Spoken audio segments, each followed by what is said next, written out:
Welcome to SD educator classes. आज हम part 2 करेंगे चैप्टर 1 का।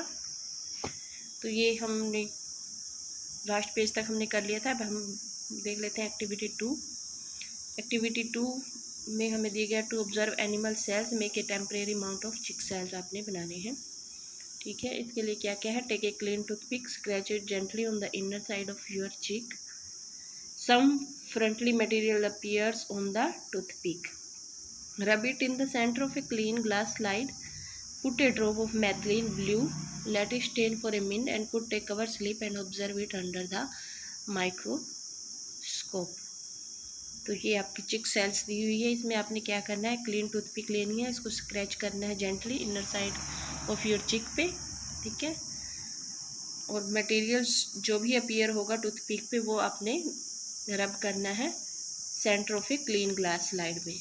और इसमें एक मैथिलीन ब्लू कलर की मिथिलीन की ड्रॉप डालनी है और स्टेन फॉर ए मिनट तक इसको रख देना है, 1 मिनट तक। और फिर आपको क्या करना है? पुट ए कवर स्लिप इस पे रखनी है और इसको ऑब्जर्व करना है माइक्रोस्कोप से। You will observe polygonal isolated cells और सेल्स इन क्लस्टर। तो आपको क्या ऑब्जर्व होगा? पॉलीगोनल आइसोलेटेड सेल्स आप इस पे देखेंगे। Observe the darkly stain nucleus in each cell. और जो भी आपको डार्कली स्टेन न्यूक्लियस जो भी दाग आपको दिखता है न्यूक्लियस का, वो आपने ऑब्जर्व करना है हर एक सेल पे। नेक्स्ट है आपका follow the instruction given below to make a slide of onion peel. Onion peel is the thin membrane like layer present around fleshy scale leaves of onion. तो ये आपको क्या लेना है? ऑनियन पील आपको लेना है। Put A drop of water on a glass slide पे आपको क्या डालना है? ड्रॉप ऑफ वाटर डालनी है। Place a small piece of neatly cut onion peel on it. और ऑनियन पील पे आपको स्मॉल पीस जो है रखना है। पुट ए ड्रॉप और 2 ऑफ सेफ्रिन, ये क्या है? सफ्रेनिन। ठीक है, आपको सफ्रेनिन का क्या करना है? ड्रॉप डालनी है 1 या 2। Stain of for a minute, put a cover slip and observe it under the microscope. ये आपको ऑनियन पील की सेल्स जो है वो दिखाई गई है। नेक्स्ट है आपका you will see that the cells are here are arranged in rows. Rows में यहाँ पे आपको दिखेंगी अरेंज की हुई। Observe their boundaries, there is a dark structure in the centre of each cell, it is the nucleus. और आपको dark structure जो है दिखाई देगा ईच सेल के सेंटर में। तो ये क्या है? ये है nucleus. To see different types of cells present in blood, request your teacher to prepare a slide of human blood. ठीक है, you may also a permanent slide of blood to study various types of blood cells. You can observe red blood cells and having their characteristics red color and their disc shape. You can also observe a few amoeba like white blood cells present between the red blood cells. और ये microscopic view दिया गया है blood cells का। ठीक है, ये microscopic blood cells का व्यू आपको दिया गया है। नेक्स्ट हम चैप्टर के बारे में बात कर लेते हैं। ये हमारी एक्टिविटी थी। तो हमारा चैप्टर स्टार्ट होता है यहाँ से। Parts of a cell. A cell consist of a living protoplasm surrounded by a cell membrane. जो एक सेल होता है उसमें क्या होता है? लिविंग प्रोटोप्लाज्म होता है जो कि एक सेल मेम्ब्रेन के चारों ओर होता है। ठीक है, the protoplasm consist of the cytoplasm and the nucleus. जो प्रोटोप्लाज्म होता है उसमें क्या क्या होता है? उसमें काइटोप्लाज्म होता है और न्यूक्लियस होता है। ये स्ट्रक्चर आपको दिया गया है एक टिपिकल सेल का। Cytoplasm contains a number of structure which are called cell organelles. तो काइटोप्लाज्म में क्या होता है कि एक नंबर ऑफ स्ट्रक्चर होता है, एक ऐसा स्ट्रक्चर होता है जिसे हम क्या बोलते हैं? Cell organelles. ठीक है, क्या बोलते हैं? सेल ऑर्गेनल्स बोला जाता है जिसे। और ये आपका स्ट्रक्चर दिया गया है टिपिकल सेल का। Organelles are there for structure present within a cell that help it to perform its relevant functions.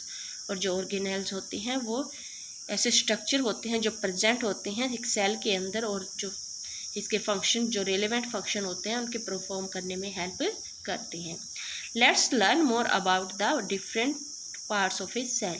तो हम डिफरेंट पार्ट्स जो हैं सेल के उनके बारे में जान लेते हैं। ठीक है, तो सेल के कौन कौन से पार्ट होते हैं ये आपको इसमें दिखाया गया। सेल मेम्ब्रेन होता है, एक तो होता है सेल मेम्ब्रेन। कौन कौन से पार्ट होते हैं सेल के वो मैं आपको दिखा देती हूँ। सबसे पहले हमारा होता है सेल मेम्ब्रेन होता है, न्यूक्लियस होता है और काइटोप्लाज्म प्रोटोप्लाज्म। ये स्ट्रक्चर है जो आपका टिपिकल सेल का स्ट्रक्चर दिया गया है। अब हम इसके बारे में डिटेल में जान लेते हैं, इसके पार्ट्स के बारे में। सेल मेम्ब्रेन क्या होता है? All living cells are bound by membrane called the plasma membrane और द सेल मेम्ब्रेन। जो जितने भी लिविंग सेल्स होते हैं वो उनके चारों तरफ क्या होता है? मेम्ब्रेन होता है एक, जिससे क्या कहते हैं हम? प्लाज्मा मेम्ब्रेन बोलते हैं या सेल मेम्ब्रेन बोलते हैं। It's around its inner gel like material called protoplasm. और जो कि इसके चारों तरफ क्या होता है? इनर जेल लाइक मटेरियल होता है, जिसे हम बोलते हैं प्रोटोप्लाज्म बोलते हैं। The plasma membrane controls the entry and exit of substances as per the requirement of the cell. जो प्लाज्मा मेम्ब्रेन होता है वो कंट्रोल करता है किसी की भी एंट्री को और एग्जिट को, जो भी सब्सटेंस होते हैं जिनकी सेल को रिक्वायरमेंट होती है, यानी कि ज़रूरत होती है सेल को जितनी, जिसकी भी, उन सब्सटेंसेस को ये क्या करता है? कंट्रोल करता है कि किसको बाहर रखना है और किसको अंदर रखना है। The cells of plants, fungi and bacteria have an additional outer covering called the cell wall. जो सेल्स होते हैं प्लांट्स के, फंगी के और बैक्टीरिया के, उनमें एक एडिशनल अतिरिक्त आउटर कवरिंग होती है जिसे हम क्या बोलते हैं? सेल वॉल बोलते हैं।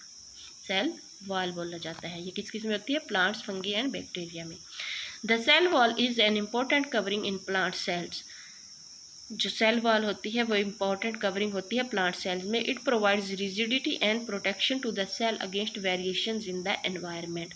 और ये क्या प्रोवाइड करती है? ये रिजिडिटी और प्रोटेक्शन देती है सेल को, जो भी एनवायरनमेंट में वेरिएशन होते हैं, जो भी चेंजेज होते हैं उनके अगेंस्ट। ठीक है। It also gives a definite shape, size and spot to the cell. और ये सेल को क्या देती है? एक निश्चित शेप देती है, साइज देती है और स्पॉट देती है।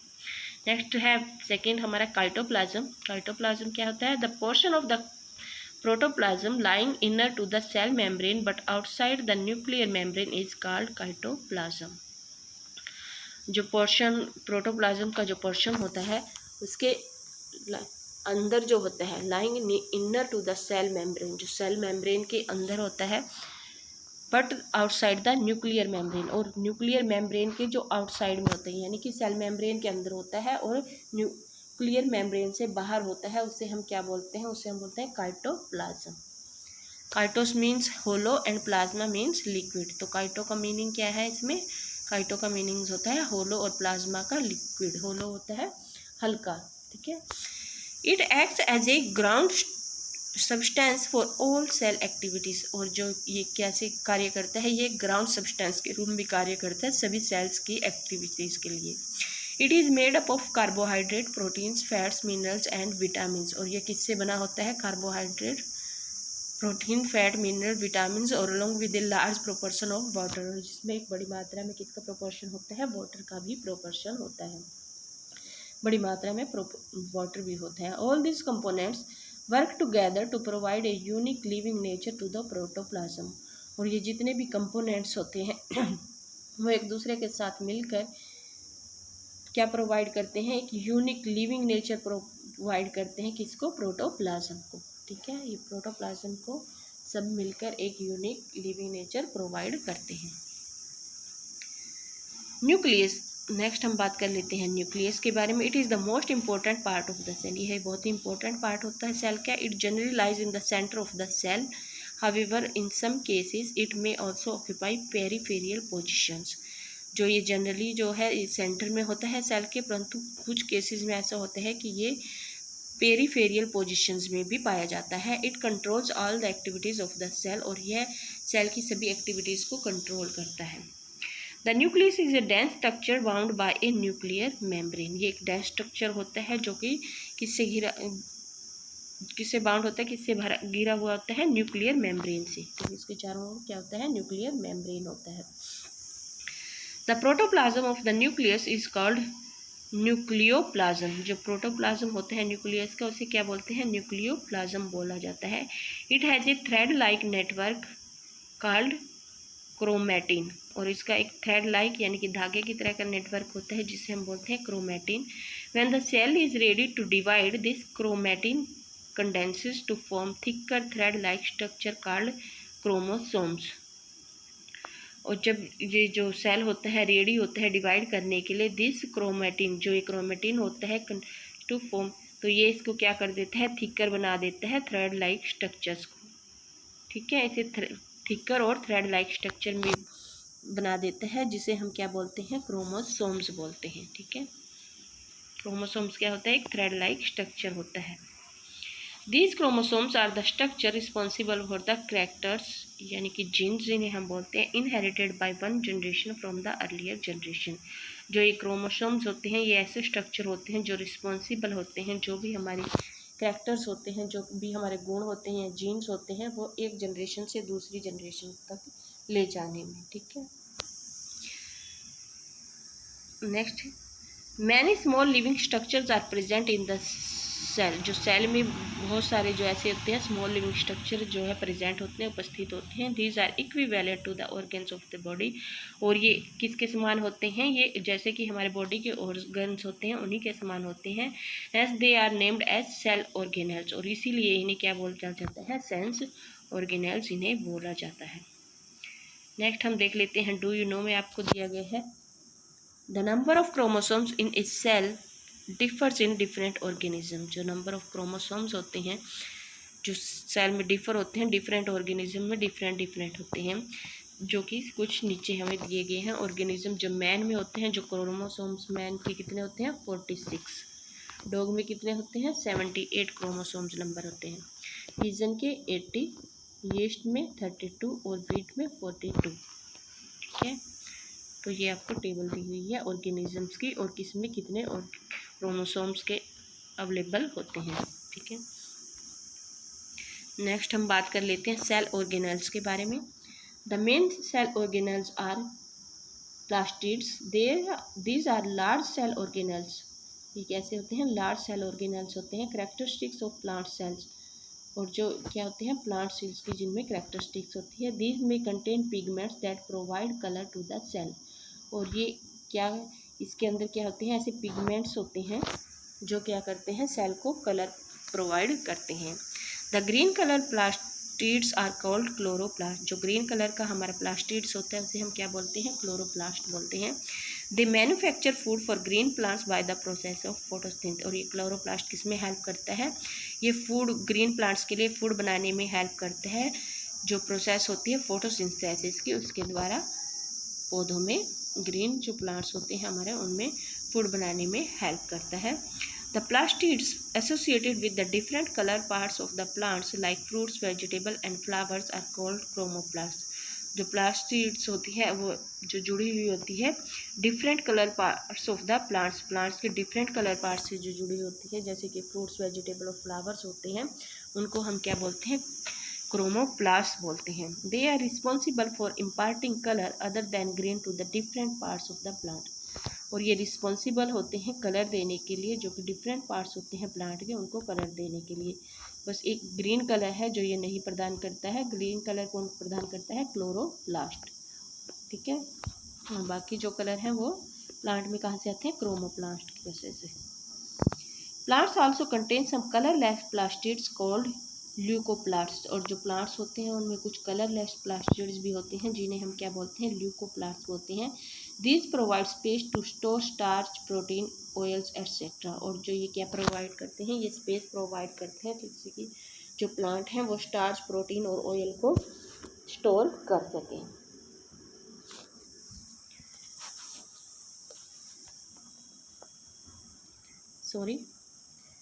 नेक्स्ट हम बात कर लेते हैं माइटोकॉन्ड्रिया के बारे में। Mitochondria, these are rod shaped और स्फेरिकल स्ट्रक्चर। जो ये क्या होते हैं, रोड शेप्ड, रोड की तरह के, और स्फेरिकल स्ट्रक्चर के होते हैं। They are present in large number in cells engage in different physiological activities. और ये प्रेजेंट होते हैं in large numbers in cell, बहुत ही सेल्स में बहुत ही अधिक मात्रा में ये प्रेजेंट होते हैं, और जो एंगेज होते हैं डिफरेंट जो फिजियोलॉजिकल एक्टिविटीज़ होती हैं उनमें ये सम्मिलित होते हैं। They are responsible for cellular respiration and for generation of energy for different activities of life. और ये रिस्पॉन्सिबल किसके लिए होते हैं, सेल्यूलर रिस्पायरेशन के लिए ये रिस्पॉन्सिबल होते हैं, फॉर जनरेशन ऑफ एनर्जी, और जो एनर्जी जो जनरेशन को मिलती है, डिफरेंट एक्टिविटीज़, जितनी भी एक्टिविटीज़ की जितनी भी हमारी लाइफ की एक्टिविटीज़ होती हैं अलग अलग तरह की, उनके लिए ये रिस्पॉन्सिबल होती है, उनमें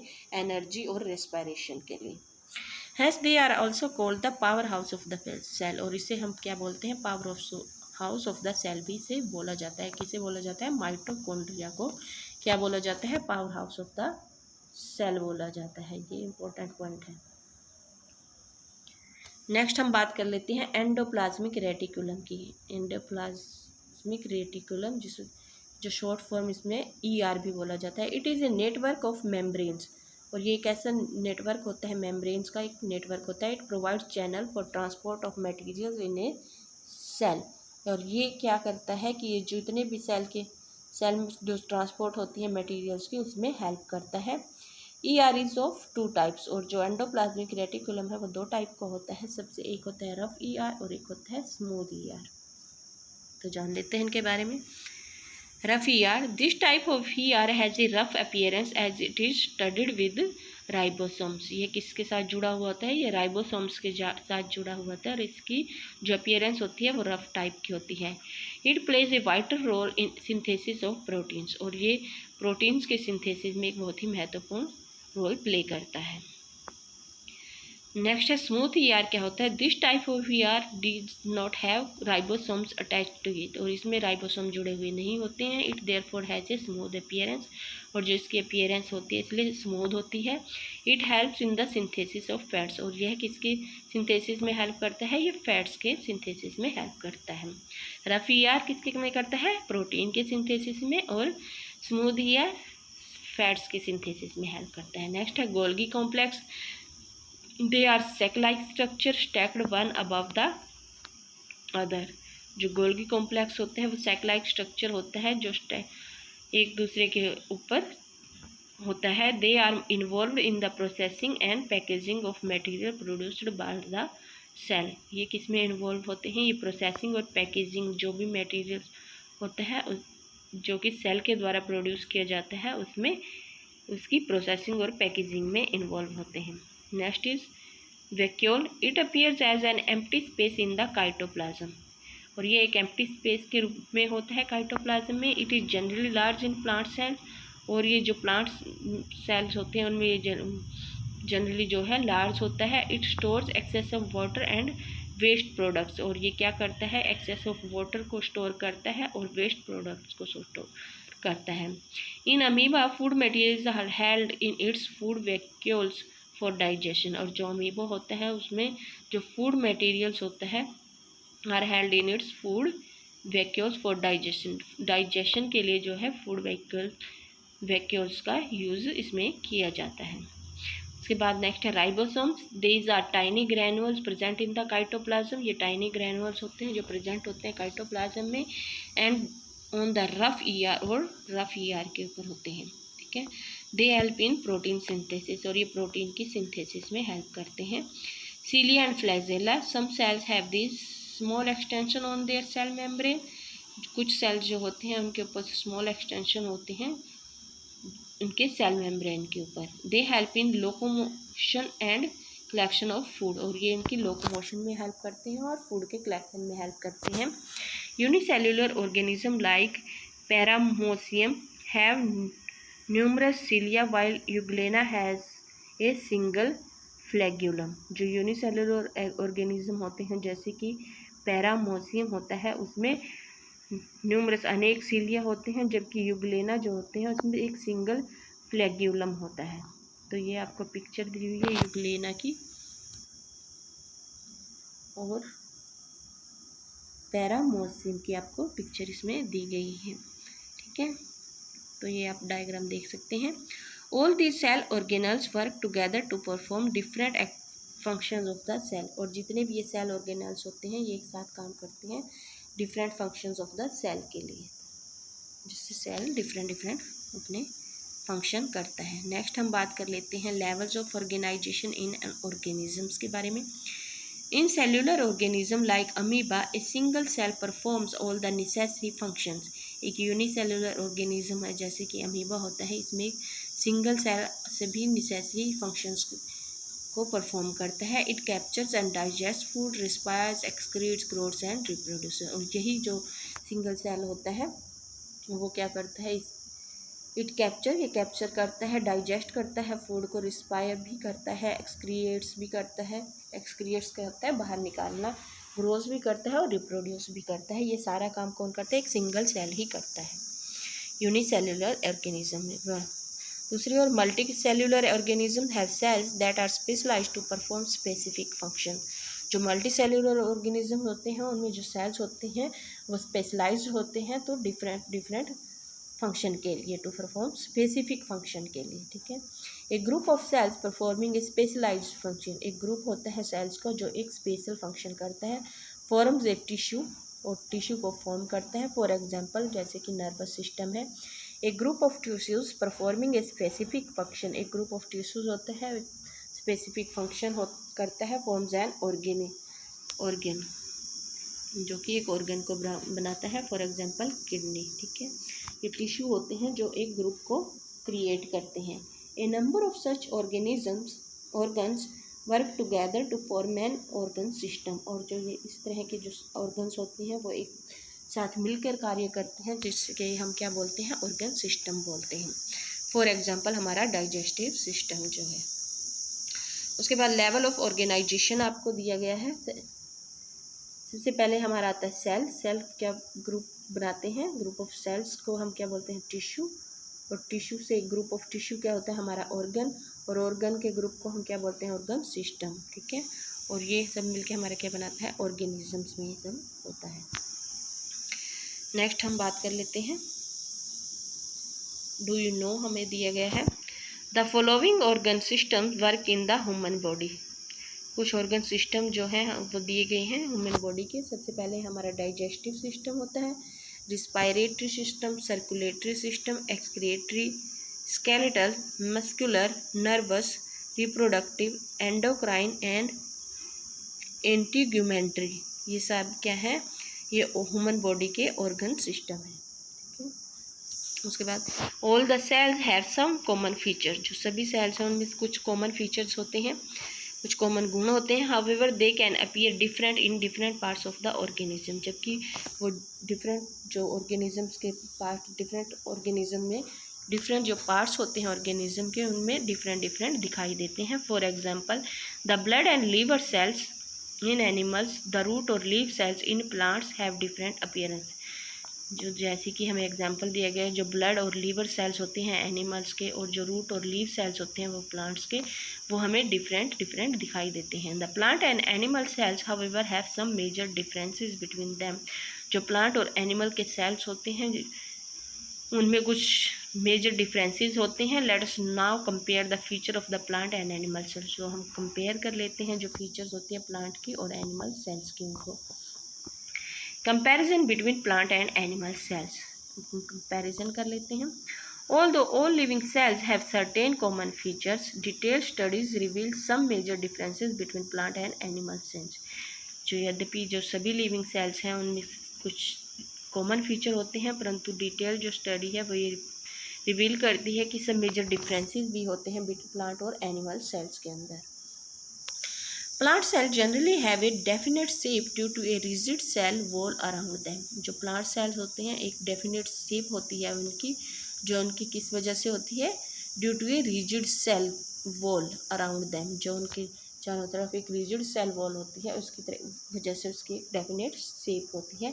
इन comparison animal cells have a cell membrane as their outer cover. इस कंपैरिजन में जो एनिमल के सेल्स होते हैं उनकी एक सेल मेम्ब्रेन होती है जो कि उनकी आउटर कवर होती है, ठीक है। This provides flexibility to animal cells, और जो ये है फ्लेक्सिबिलिटी प्रदान करती है एनिमल सेल्स को।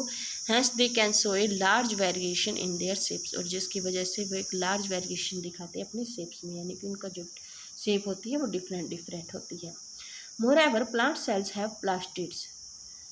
प्लांट सेल्स में क्या होती है, प्लास्टिड्स होती है। These are absent in animal cells, और ये एनिमल सेल्स में प्रेजेंट नहीं होती, यानी कि इनमें एब्सेंट होती है, अनुपस्थित होती है। Plant cell generally have large vacuoles. जो प्लांट सेल्स होते हैं उनमें लार्ज वैक्यूल होते हैं। Animal cells on the other hand either lack vacuoles. जो एनिमल सेल्स होते हैं उनमें वैक्यूल्स का कमी होती है, और हैव वेरी स्मॉल वैक्यूल, या फिर बहुत ही स्मॉल वैक्यूल्स होते हैं। ये आपको डायग्राम दिया गया है सेल ऑर्गेनेल्स का, ठीक है। ये प्लांट सेल है और ये एनिमल सेल है। ये क्या है, हमारी प्लांट सेल है और ये एनिमल सेल है। ये आपको डायग्राम दिया गया है प्लांट सेल का और ये एनिमल सेल का, ये आप देख लेना। नेक्स्ट हम बात कर लेते हैं मेन पॉइंट्स की। The main points of difference between a plant cell and an animal cell have been summarised in the table given below. तो नीचे टेबल दी हुई है प्लांट सेल में और एनिमल सेल में जो मेन पॉइंट्स हैं डिफरेंस के, वो क्या क्या हैं। Difference between a plant and animal cell. सबसे पहले हम बात कर लेते हैं कंपोनेंट्स और करैक्टर्स के बारे में, फिर है प्लांट सेल और एनिमल सेल। तो सबसे पहले हम बात करते हैं शेप के बारे में। शेप, जो प्लांट की सेल की शेप होती है वो फिक्स होती है, और एनिमल सेल की इरेगुलर होती है या फिर नॉट फिक्स्ड होती है। ये तो डिफरेंट डिफरेंट होती है या नॉट फिक्स होती है। उसके बाद सेल वॉल है। सेल वॉल जो है प्लांट सेल में प्रेजेंट होती है, जबकि एनिमल सेल में ये एब्सेंट होती है। प्लास्टिड जो है वो प्लांट सेल में प्रेजेंट होती है और एनिमल सेल में एब्सेंट होती है, नहीं होती है। वैक्यूल्स होती जो है वो one large vacuole is present होता है, और वैक्यूल्स आर आइदर एब्सेंट, या तो एब्सेंट होती है, या are present only as small vacuoles, या फिर स्मॉल वैक्यूल्स के रूप में प्रेजेंट होती है, ठीक है। तो ये आपका शेप जो है फिक्स होती है, और एनिमल की जो है इरेगुलर होती है और नॉट फिक्स होती है, ठीक है। सेल वॉल प्रेजेंट और एनिमल में एब्सेंट। प्लास्टिड्स में एंड प्लांट में प्रेजेंट होती है प्लास्टिड्स, और एनिमल सेल में एब्सेंट होती है। वैक्यूल जो होती है वो प्लांट में लार्ज वैक्यूल होती है, और जो एनिमल सेल उसमें या तो एब्सेंट होती है या फिर स्मॉल वैक्यूल्स होती है, ठीक है। नेक्स्ट हम देख लेते हैं, नोट में आपको दिए गए cell organelles other than the one shown in the diagram on the previous page are also present in the cells. जो सेल ऑर्गेनल्स होते हैं जो कि आपको पिछले डायग्राम में दिखाए गए थे, वो भी सेल्स में और ऑल्सो सेल में प्रेजेंट होते हैं। However they will be discussed in higher classes, और उनको हम हायर क्लासेस में ही डिस्कस करेंगे। अब ये कुछ कीवर्ड्स आपको दिए गए हैं, ये हम नेक्स्ट वीडियो में करेंगे। Thank you. अगर आपको मेरी वीडियो पसंद आए तो please like, share and subscribe.